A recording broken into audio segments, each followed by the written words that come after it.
Hi everyone, this is Rob, and today's video is going to be regarding demographics across the world and how that's going to affect the economy in the US and elsewhere in the next 5 to 10 to 15 to 20 years. I'm going to be looking at demographics printed at Yardeni.com. If this is the first video you're seeing on my site, this is part of a playlist series I call The Basics in Personal Finance and Economics, and I'm going over some major indicators to teach you how to look at the economy in regards to your investments and to your personal finance and budgeting.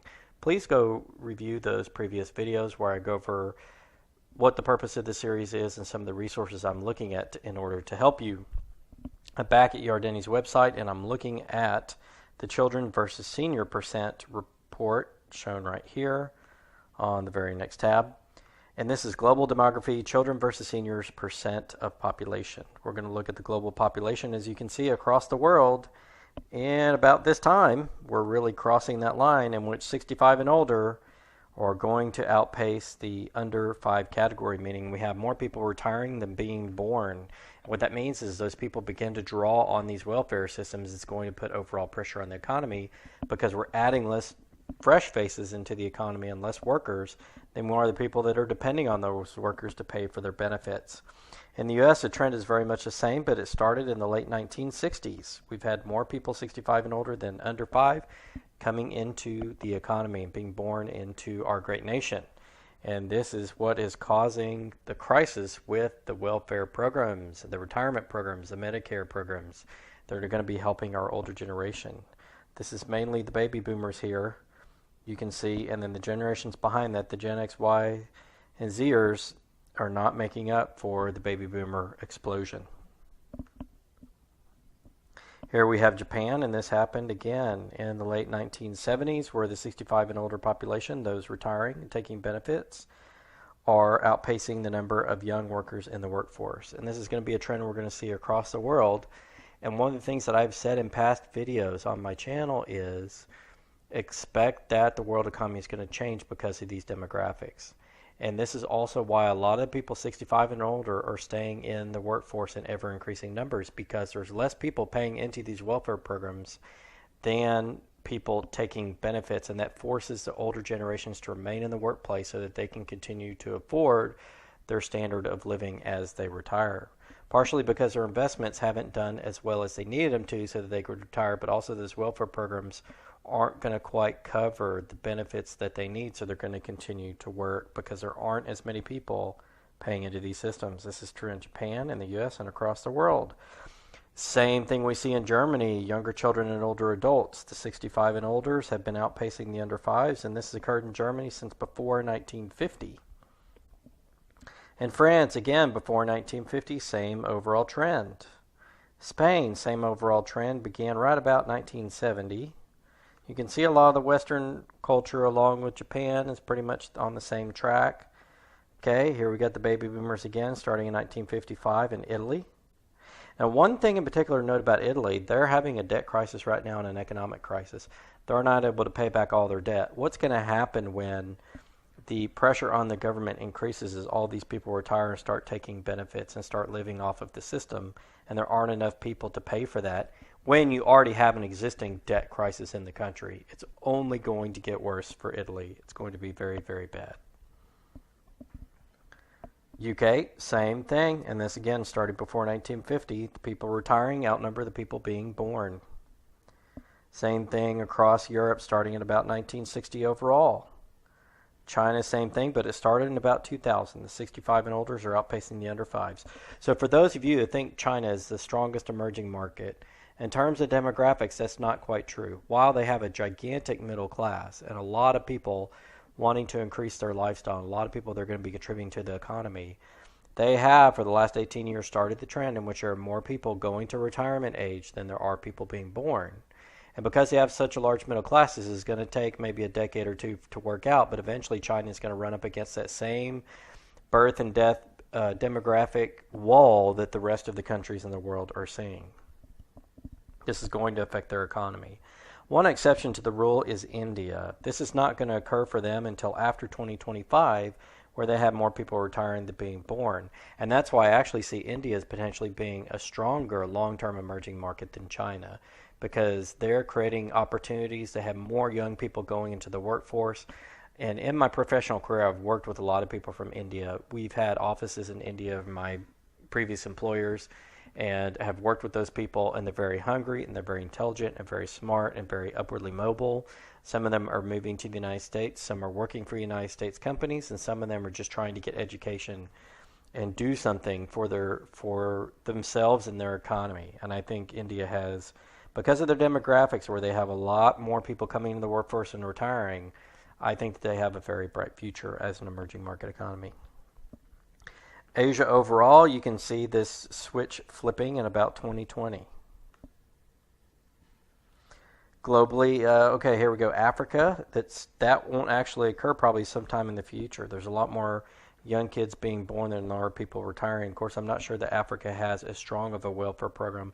Some countries do, but a lot of the governments there don't have as much welfare as the Western world. So that's the first report. And I also wanted to look here at elderly dependency ratios. This basically tells us how many elderly are depending upon the output of the economy of the younger workers. As you can see, the number of workers per senior is falling, and that's been occurring since really about 1955. And what that means is there are less workers per elderly person retiring or in their retirement age, and that ratio is decreasing every year. So less and less workers per retiree, to the point that it's under 3 in 99 per the United Nations report.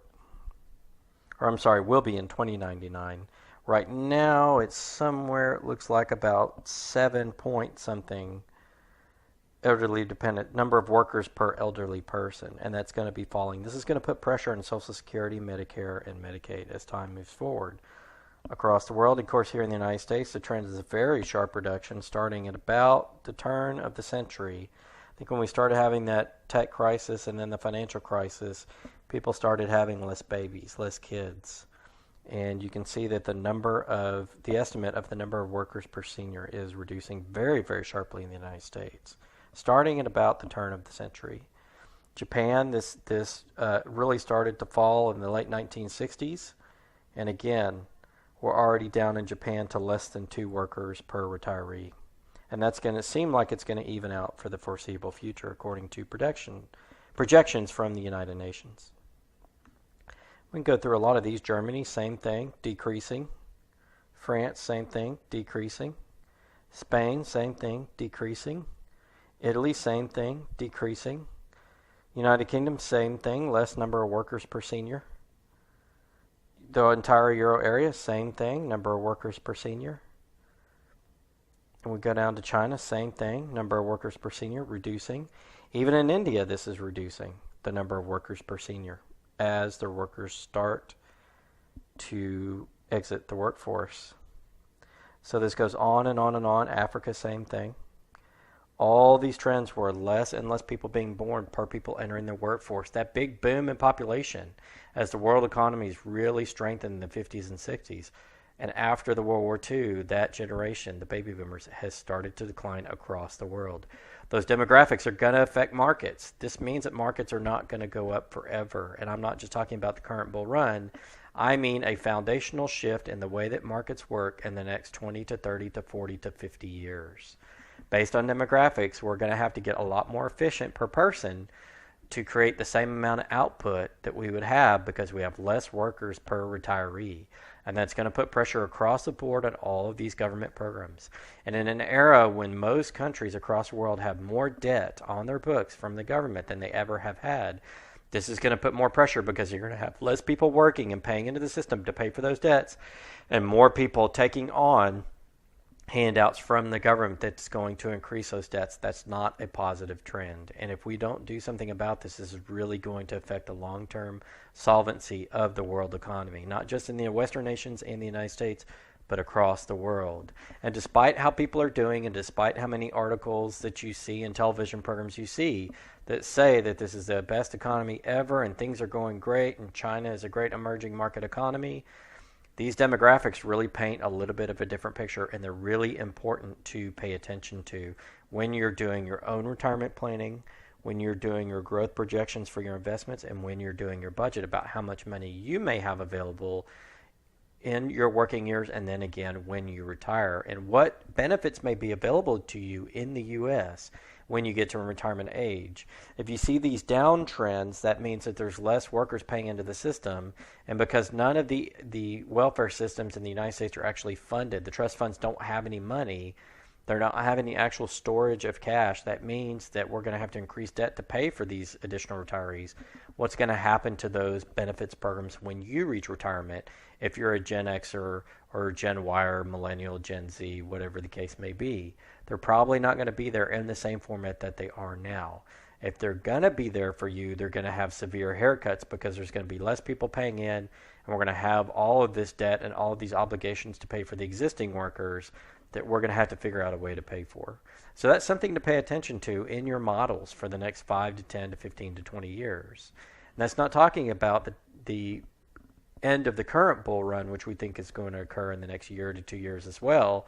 But we're talking about what's the world going to look like after this next recession. How is it going to recover if more people are retiring and less in the workforce than are working?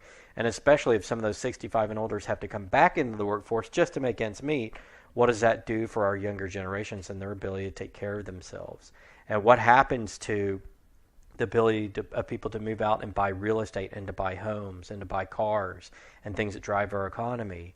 And further, what happens to the households where you have single generational households and everybody owns their own house in the United States and in Western culture? Is that going to continue where the younger generations aren't getting the jobs and the older generations are having to work just to support themselves? What's probably going to happen is we're going to see the rise again of the multi-generational households where multiple generations are living with each other in order to exist and survive. And that may be going on for quite some time. It may be an entire generation of people here that have to do that before the demographics actually start to change and things start ticking up across the world economies to where people can actually go live by themselves without living with their moms and dads and having their kids live with them. This is going to be a foundational change in our economy. Wanted to point that out. That would be good for you guys to have to plan your investments and to plan your assumptions on what your lifestyle is going to be, especially if you're in one of the younger generations. This is something that really encourage you to look at. I'm going to go ahead and cut off the video there, guys. This has been a Gold Silver Pros production. Please subscribe to us on YouTube and sign up for our newsletter on goldsilverpros.com.